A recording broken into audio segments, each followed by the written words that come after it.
17 Agustus tahun 45 puncakna revolusi sakti, hancurkeun rantai penjajahan bangsa, berjuang nanjurkeun Indonesia merdeka. 17 Agustus tahun 45 puncakna revolusi sakti, hancurkeun rantai penjajahan bangsa, berjuang nanjurkeun Indonesia merdeka. Nusa Waluya Rahayu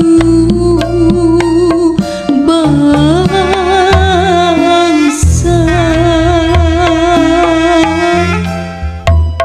basa walagri.